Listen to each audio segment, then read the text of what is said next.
দলে শামিল হয়ে যে আল্লাহর মনোনীত নির্বাচিত পছন্দনীয় হতে পারেন। হ্যাঁ, এই কথা বললে কারা আসে না রাগ করে আল্লাহ তাও জানিয়েছেন আগের শব্দে, কাবুরা আলাল মুশরিকিনা মা তাদউহুম ইলাই।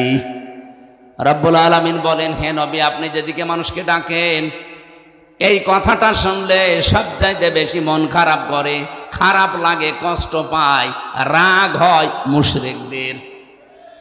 কি কথা বলেন না কেন?